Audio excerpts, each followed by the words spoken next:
Hi hello every one. இன்றைக்கி நம்ம வீடியோவில் பார்க்க போகிற தலைவர் ஜார்ஜ் ஜோசப். இவர் சிலபஸுக்குள்ளே எங்கே வரான்னு பார்க்கும்போது டிஎன்பிசியில் யூனிட் 6ல் தமிழ்நாடு நடந்த விடுதலை போராட்டங்களில் ஒன் ஆஃப் த தலைவராக இவர் வருவார். இதுக்கு முன்னாடி நம்ம ஒரு சில தலைவர்களை பார்த்துருக்கோம். இந்த தலைவரும் முக்கியமான தலைவர் தான். ஸோ எக்ஸாம் பாயிண்ட் ஆஃப் வியூவில் இவர் தொடங்கின இயக்கம் அதை பற்றி கேட்க வாய்ப்பு இருக்குது. இவர் தொடங்கின இதழ்கள் இதை பற்றி கேட்கவும் வாய்ப்பு இருக்குது. மற்றபடி டேட்டா ரொம்ப கம்மியான டேட்டா தான், ஈஸியாக நம்ம ஒரு 5 நிமிட்ஸ்க்குள்ள முடிச்சிடலாம். டேட்டா ஃபுல்லாக தற்கால தமிழ்நாட்டு வரலாறு வினசன் சார் புக்கில் எடுத்திருக்கோம். ஃபஸ்ட்டு பாயிண்ட், 1877 ஜூன் 5 திருவிதாங்கூர் சமஸ்தானத்தில் கெனகஞ்சேரி என்ற ஊரில் பிறந்தார். கெங்கனஞ்சேரி என்ற ஊரில் இவர் பிறக்கிறாரு. இப்போ இருக்க கேரளாவில் இவர் பிறந்திருக்காரு. அதுக்கப்புறம் வழக்கறிஞர், நன்கு சொற்பொழிவாற்றும் திறன் படைத்தவர். லா படிச்சுட்டு வழக்கறிஞர் ஆகியிருக்காரு. நல்லா பேசும் திறனும் இவர் பெற்றிருக்காரு. தேர்ட் பாயிண்ட்டு, மதுரையில் தன்னாட்சி இயக்கத்தை ஏற்படுத்தினார். இந்த தன்னாட்சி இயக்கம்ன்றது ரொம்ப முக்கியம். அதுவும் ஜார்ஜ் ஜோசப் யார் மதுரையில் தன்னாட்சி இயக்கத்தை ஏற்படுத்தினார் சொல்லிட்டு கொஷின் கேட்க வாய்ப்பு இருக்குது. இல்லை ஜார்ஜ் ஜோசப் எந்த இடத்துல தன்னாட்சி இயக்கத்தை ஏற்படுத்தினார் சொல்லிட்டு கொஷின் கேட்கவும் வாய்ப்பு இருக்குது. ஸோ இந்த தன்னாட்சி இயக்கம்ன்றது முதல் இன்ட்ரடியூஸ் பண்ணுறவங்க நம்ம அன்னி பெசன்ட் அம்மையார் தான். அன்னி பெசன்ட் தான் இந்த தன்னாட்சி இயக்கத்தை பற்றி முதல்ல பேசியிருப்பாங்க. அதுக்கப்புறம் மகாராஷ்டிராவில் இருக்க பால கங்காதர திலகர் அவரும் இந்த தன்னாட்சி இயக்கத்தை பற்றி அவரும் ஸ்டார்ட் பண்ணியிருப்பார். அதே போல் தமிழ்நாட்டில் மதுரையில் தன்னாட்சி இயக்கத்தை ஏற்படுத்தியவர் நம்ம ஜார்ஜ் ஜோசப். இந்த ஜார்ஜ் ஜோசப்புக்கு ஒரு பட்டப்பேர் இருக்குது.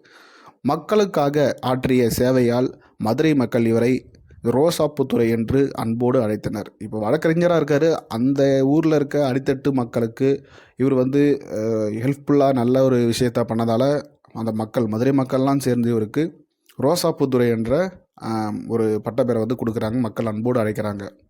அதுக்கப்புறம் இவர் தொழிலாளருக்காக ஒரு சங்கத்தை ஏற்படுத்துகிறாரு. ஜேஎன் ராமநாதருடன் இணைந்து மதுரையில் முதல் தொழிலாளர் சங்கத்தை ஏற்படுத்தினார். ஸோ தொழிலாளர் சங்கம்னு சொல்லிட்டு பார்க்கும்பொழுது நம்ம சிங்கரவேலனுக்கும் போவோம். இது மதுரையில் தொழிலாளர் சங்கத்தை ஏற்படுத்தியவர் யாருன்னு கேட்கும்பொழுது நம்ம இந்த ஜார்ஜ் ஜோசப் ப்ளஸ் அவரு கூட ஜேஎன் ராமநாதருடன் இணைந்து மதுரையில் தொழிலாளர் சங்கத்தை ஏற்படுத்தியிருக்காரு. அடுத்தது 6th பாயிண்ட்டு, குற்றப்பரம்பரை சட்டத்துக்கு எதிராக போராடினார். ஸோ இந்த குற்றப்பரம்பரை சட்டம்ன்றது ஒரு ஒரு ஃபேமிலியில் ஒரு தாத்தா ஒரு தப்பு பண்ணிட்டாருன்னா அந்த தாத்தாவுக்கும் தண்டனை கொடுப்பாங்க. அதுக்கப்புறம் வர பையன், அதுக்கப்புறம் வர பேரன்னு சொல்லிட்டு அந்த குடும்பத்தில் வர எல்லாருக்குமே, அந்த பரம்பரையில் வர எல்லாருக்குமே தண்டனை கொடுப்பாங்க. ஸோ அதுதான் குற்றப்பரம்பரைன்னு சொல்லுவாங்க. அதுக்கு எதிராக இவர் போராடி இருக்காரு. 7th பாயிண்ட்டு, தொழிலாளர் நலன் சமூக சேவையின் முக்கியத்தில் இவர் பங்காற்றியிருக்கார். தொழிலாளர் நலனுக்காகவும் சமூக சேவையிலும் இவர் முக்கிய பங்காற்றியிருக்கார். அதுக்கப்புறம் 8th பாயிண்ட்டு, பெரியாரை வைக்கம் சத்தியாகிரகத்துக்கு 1923ஆம் ஆண்டு அழைத்தார். இதனால் 6 மாத சிறை தண்டனையும் பெற்றார். ஸோ கேரளா பக்கத்துலேயே ஈரோடு இருக்கிறதால கேரளாவில் அந்த வைக்கம் சத்தியாகிரகம் நடக்குது. அந்த கோயில் ஆலய பிரவேச போராட்டம் நடக்குது. கோயிலுக்குள்ளே உயர் ஜாதி இந்துக்கள் மட்டும்தான் போகணுன்ற ஒரு இது இருக்குது. அதுக்கு எதிராக நம்ம ஜார்ஜ் ஜோசப் போராடுறாரு. கீழ் ஜாதி அப்படின்னு சொல்லக்கூடாது, கீழ்த்தட்டு மக்களை கோயிலுக்குள்ளே கொண்டு போகிறதுக்காக முயற்சி செய்கிறாரு.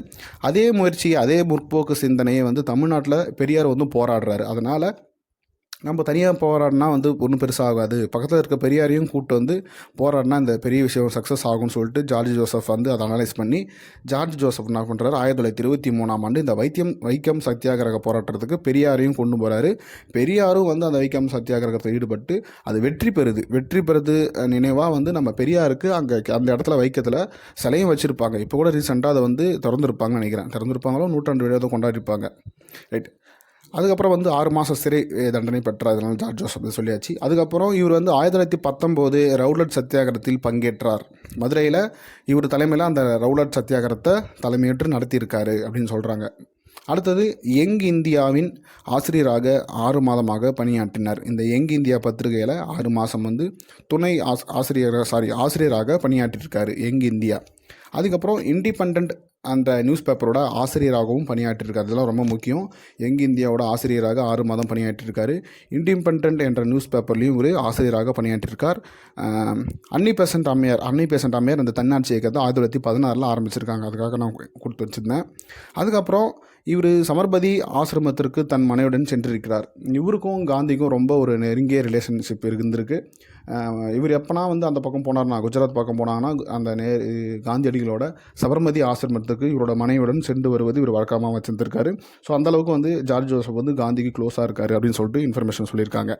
அடுத்தது 15வது பாயிண்ட்டு, லண்டனில் இருந்தபோது பிரபல தீவிரவாதிகளான madam Cama, S K Varma, S R Rana, Veer Savarkar போன்றுடன் தொடர்பை ஏற்படுத்தி கொண்டார். ஸோ அந்த தேசிய தீவிரவாதிகள் கூட இவர் வந்து தொடர்பு இருந்திருக்காரு, அந்த விஷயத்தையும் சொல்லியிருக்காங்க. ரொம்ப தீவிரமான ஒரு இயக்கத்துக்கு இவர் வந்து ஹெல்ப் பண்ணியிருக்காரு, இவரும் வந்து தன்னை இணைச்சிருக்காரு அப்படின்னு சொல்கிறாங்க. அடுத்தது தென்னிந்திய மெயில் என்ற பத்திரிகையின் ஆசிரியராக பணியாற்றியிருக்கார். தென்னிந்திய மெயில், சவுத் இந்தியன் மெயிலுக்கு என்ற பத்திரிகையும் இவர் வந்து ஆசிரியராக பணியாற்றியிருக்கார். ஸோ மதுரை தன்னாட்சி இயக்கம் ரொம்ப முக்கியம், தொழிலாளர் சங்கம் ரொம்ப முக்கியம், அதுக்கப்புறம் இந்த ரவுலட் சத்தியாகிரகம் அதுவும் முக்கியம். அதுக்கப்புறம் பார்த்தோம்னா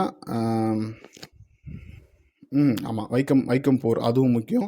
young India, independent news paper, தென்னிந்திய மெயில், இது 3த்துலேயுமே வந்து ஆசிரியராக பணியாற்றிருக்காரு. இது ரொம்ப முக்கியம். ஸோ மற்றபடி டேட்டா வேறு எதுலையும் கேட்க மாட்டாங்க, இதை மட்டும் தான் கேட்பாங்கன்னு நினைக்கிறேன். இந்த வீடியோ உங்களுக்கு பிடிச்சிருக்குன்னு நினைக்கிறேன். வீடியோ பிடிச்சிருந்தா வீடியோக்கு லைக் கொடுங்க. இது போட வீடியோஸ் தொடர்ந்து வேணும்னா நம்ம சேனலை சப்ஸ்கிரைப் பண்ணி நான் போகிற வீடியோ தொடர்ந்து பார்த்தவங்க சப்போர்ட் கொடுங்க. மீண்டும் ஒரு நல்ல வீடியோ சந்திப்போம். நன்றி, வணக்கம்.